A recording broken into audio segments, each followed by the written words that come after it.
Hello दोस्तों, कैसे हैं आप लोग। दोस्तों, हमने अपनी लाइफ में कई क्रूर डिक्टेटर्स के बारे में सुना है, लेकिन आज हम ऐसे डिक्टेटर के बारे में बताएंगे जो अपने कारनामों के लिए दुनिया भर में कुख्यात था। कहा जाता है कि उसने अपने दुश्मनों के मारने के बाद उनका खून तक पिया। इसे युगांडा का कसाई तक कहा गया। इतना ही नहीं, इस डिक्टेटर को डेड बॉडीज के साथ भी रहना काफी पसंद था। उसके राज के दौरान लाखों लोगों को एक चुटकी भर में ही मरवा दिया गया। दोस्तों, आज हम बात कर रहे हैं युगांडा के डिक्टेटर ईदी अमीन की। कहानी शुरू होती है 25 जनवरी 1971, जब युगांडा के पीएम मिल्टन उबाटे सिंगापुर में होते हैं। इसी का फायदा उठाकर ईदी अमीन राजधानी कंपाला में खूनी तख्ता पलट कर देता है। सिर्फ 3 घंटे के इस मिलिट्री ऑपरेशन के बाद पूरे देश की सत्ता ईदी अमीन के हाथों आ जाती है। युगांडा में हुआ ये कू वहां की जनता के लिए एक काल बनकर साबित होने वाला होता है।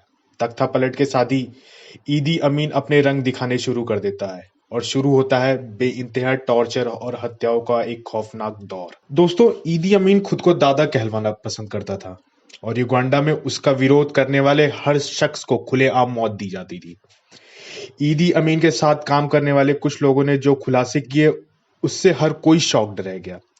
दुनिया को तब पता चला कि यह कितना क्रूर था। दुश्मनों को मारने के बाद ये तानाशाह उन डेड बॉडीज के साथ भी बर्बरता करता था। इसके अलावा वो डेड बॉडीज को खाने और उनका खून पीने तक का शौक रखता था। इसे लेकर एक बार अमीन ने एक डॉक्टर से कहा था कि उसे ह्यूमन मीट तेंदुए के मीट से ज्यादा अच्छा लगता है।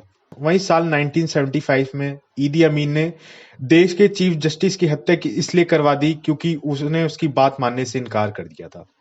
और जब चीफ जस्टिस का पोस्टमार्टम हो रहा था तो ईदी अमीन खुद वहां पहुंच जाता है और पोस्टमार्टम करने वाले डॉक्टर ने दावा किया था कि ईदी अमीन ने उसे वहां से जाने को कहा और फिर उसने चीफ जस्टिस का मांस खाया। ईदी अमीन ने हालांकि युगांडा पर 8 साल तक हुकूमत की।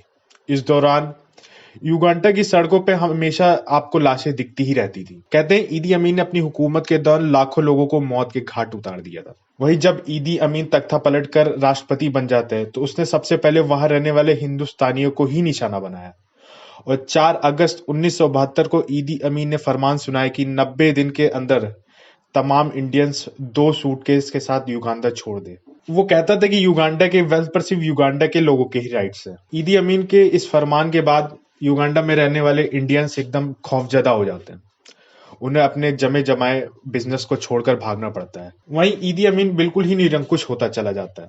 वो कभी इजराइल के प्लेन को हाईजैक करवा लेता है तो कभी अमेरिका को ही धमकी देने लगता है। इसको लेकर उसे लीबिया के एक दूसरे तानाशाह कर्नल गद्दाफी का भी फुल सपोर्ट था। वहीं ईदी अमीन सारी हदें तब पार कर देता है जब वो 30 अक्टूबर 1978 को अपने पड़ोसी मुल्क तंजानिया पर हमला बोल देता है। अमीन की सेना की मदद के लिए गद्दाफी भी लीबिया से सेना भेजता है। 6 महीने तक तंजानिया के साथ युद्ध चला। हालांकि तंजानिया फौज ने बाजी पलटी और 10 अप्रैल 1979 को धड़धड़ाती हुई युगांडा की राजधानी कंपाला में पहुंच गई। इस वजह से ईदी अमीन के हौसले पस्त हो जाते और उसे युगांडा छोड़कर भागना पड़ जाता है। हालांकि वो असाइलम के लिए सबसे पहले लीबिया पहुंचता और उसके बाद सऊदी अरब। 24 साल तक ईदी अमीन सऊदी अरब के शहर जद्दा में रहा और 20 जुलाई 2003 को इस तानाशाह की मौत हो गई। युगांडा के लोग ईदी अमीन से इतनी नफरत करते थे कि उसके लाश को अपने देश में दफनाने की इजाजत तक नहीं दी। दोस्तों, आपको ये वीडियो कैसी लगी कमेंट करके जरूर बताएं और हमारी वीडियो को लाइक और सब्सक्राइब जरूर करें।